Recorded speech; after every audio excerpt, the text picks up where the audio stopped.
1,40,00,000 હોનું. રામ ગમે એ સારું કર્યું ચેતનભાઈ ન લઈ ગયા હો. માણસ લઈ ગયા હો તો બધા રાવણ તરફ થઈ જાય. અમારે તો ભાઈ ભગવાન તમે પાછા જતા રહો. અમારે રાવણ ને કેમ હોનાની લંકા એક ઈંટુડું આપે તો ઉધાર થઈ જાય ને. સાધુને ન લઈ ગયા કારણ કે આપણે સિંહાસન હોનાના કરવાના હોય ને. અમારે હોનાનું સિંહાસન કરવા છે, કળશ ચડાવવા છે. સાધુને ન લઈ ગયા. ભગવાનને ખબર હતી આ હોનાની ચમક જ એવી છે કે ભલભલા ભગવાનને પણ ભૂલી જાય. હનુમાનજી મહારાજ અતિ ચતુર છે, વિદ્યાવાન, ગુની, અતિ ચાતુર. કેટલો મસ્ત શબ્દ, અતિ ચતુર છે. હર પ્રશ્ન કા સમાધાન મેરે હનુમાન કે પાસ હોતા. હર પ્રશ્ન કા સમાધાન. રામ ભગવાનને જ્યારે કઈ મૂંઝવણ થાય ને ત્યારે હનુમાન ઉકેલ કરી નાખે. કવિ કાક બાપુએ સરસ એક કવિતા લખી છે. સેતુ બંધાતો હતો. એ કવિતાના શબ્દો જ મને આવડતા નથી પણ બહુ મસ્ત શબ્દો છે. સેતુ બંધાતો હતો. બધા જ વાંદરા રામ લખે, રામ લખી લખીને પથ્થર નાખે. મારા બાપા રામના નામે પથરા તરી ગયા. લ્યો, પથરા તરી ગયા. મને હમણાં એક જગ્યાએ માણસે એવું પૂછ્યું હતું રાધારમણ કે ભગવાન લંકામાં યુદ્ધ કરવા ગયા. એ તો મોટા રાજા સમ્રાટ હતા અને સીતાજીનું હરણ થઈ ગયું હતું.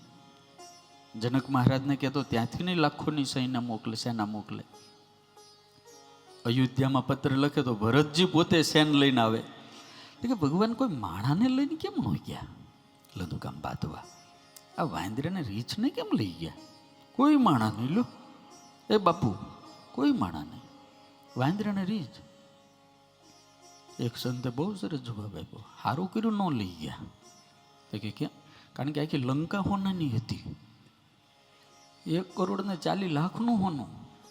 રામ ગમે એ સારું કર્યું ચેતનભાઈ ન લઈ ગયા હો. માણસ લઈ ગયા હો તો બધા રાવણ તરફ થઈ જાય. અમારે તો ભાઈ ભગવાન તમે પાછા જતા રહો. અમારે રાવણ ને કેમ હોનાની લંકા એક ઈંટુડું આપે તો ઉધાર થઈ જાય ને. સાધુને ન લઈ ગયા કારણ કે આપણે સિંહાસન હોનાના કરવાના હોય ને.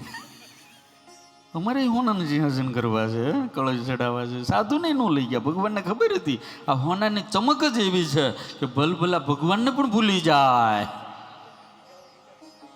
સારું કર્યું વાંદરાને રીછને લઈ ગયા, નગર ભગવાનને પાછું આવવું પડે. એટલે ભગવાનને એટલે પથરા નાખે અને તરે ને એનો સેતુ બંધાણો. અને આમ જો હનુમાનજી જોડવાનું જ કામ કરે. આહા, સાંભળો છો? જોડવાનું કામ કરે. અને એટલે જ આ રેસક્રોસ ગ્રાઉન્ડની અંદર હનુમાન ચાલીસા નિમિત્તે 18 વરણને જોડવાનું કામ કર્યું છે દાદાએ. આમ જોવો ને, આમ તેમ જોવો ને. કારણ હજી તો જોજો 2 દાડા પછી આજે લાઈટો લગાડી છે ને 31 છે ને, દુનિયા પીન ગાંડી થાય છે. મારા બાપ, અમે 4-5 વર્ષથી ચાલુ કર્યું 31 ઉજવવાનું. અમે એમ કહીએ છીએ આજના જુવાનના દીકરા અને દીકરીઓને એ પાશ્ચાત્ય સંસ્કૃતિ તરફ સૂરજ પણ પશ્ચિમમાં જાય છે ને ત્યારે ડૂબી જાય છે. મારા બાપ, આપણે તો સનાતન હિન્દુ ધર્મ સંસ્કૃતિના સંતાનો છીએ. આપણે નાચવું છે, આપણે કૂદવું છે, આપણે આનંદ કરવો છે, પણ મારા હનુમાનનો જન્મોત્સવ મનાવીને આનંદ કરવો. આપણે ક્લબોમાં ને એમાં જઈને નથી કરવો.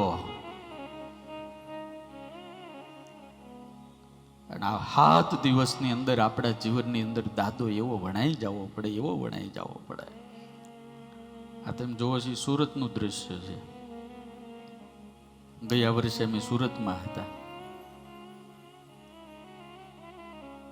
1,00,000 માણસ ઓડી, 1,00,000 કે 2 હવાની ઊભું રહેવાની જગ્યાની બાઉન્ડ્રી બધું આ કાનો ને બધા હતા.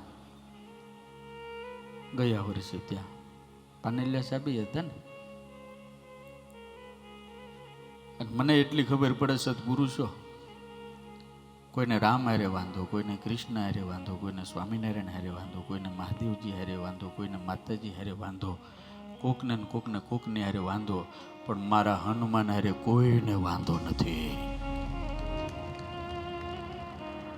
અને સનાતન હિન્દુ ધર્મને જો એ જોડવાનું કામ જો ક્યારેય કોઈ કરે તો એ માત્ર ને માત્ર હનુમાન દ્વારા જ થાય.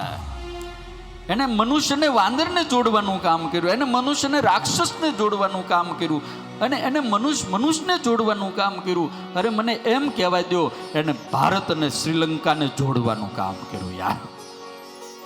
वो बजरंगबली क्या नहीं करता, जोड़ने का काम करता है. સેતુ બંધાતો હતા, પથરા તરતા હતા, પણ આમ આગા પાછા થતા.